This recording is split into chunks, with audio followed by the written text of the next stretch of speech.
ये जो महापुरुष विराजे हैं पहाड़ी बाबा महाराज, इधर इस तरफ जिनकी छवि विराजमान है, महाराज जी हमारे पहाड़ी बाबा के गुरु जी, दादा गुरु जी, परम पूज्य श्री स्वामी लक्ष्मण दास जी महाराज,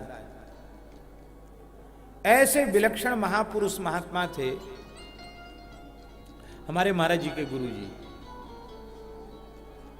उनसे किसी ने पूछा, आप साधुता की परिभाषा क्या समझते हैं?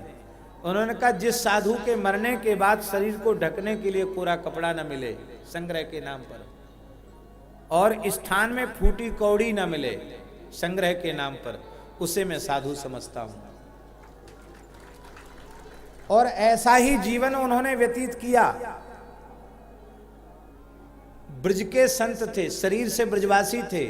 सनाढ़ विप्रकुल में जन्म हुआ था दाऊ जी के पास उनका। दाऊ जी के थे महाराज के गुरु जी श्री स्वामी लक्ष्मण दास जी महाराज, ब्रजवासी थे। और पूरे जीवन एक लंगोटी में ही रहे, ठंडी गर्मी बरसात एक कोपीन में। और आज जो चरणों में आ गया सूर्यास्त के पहले आज ही खत्म कर दिया। हमारे महाराज जी बताते थे कि हम पुजारी थे, 1 रुपए चरणों में चढ़ गया तो 1 रुपए की 3.5 सेर रबड़ी आती थी। तो तुरंत कहते थे, आज ठाकुर जी को लगता रबड़ी का भोग लगेगा इसलिए 1 रुपया आ गया, जाओ रबड़ी ले आओ। और भोग लगाया और खत्म। खुद एक कण लेते, बाकी सब साधुओं को बांट के खत्म। और कोई कहता महाराज अमुक मूर्ति बिहारी जी दर्शन करने गया, तो महाराज के गुरुजी कहते, हाजिर में हुज्जत नहीं, गैर की तलाश नहीं, जो सामने है उसको दो, पीछे वाले की चिंता मत करो।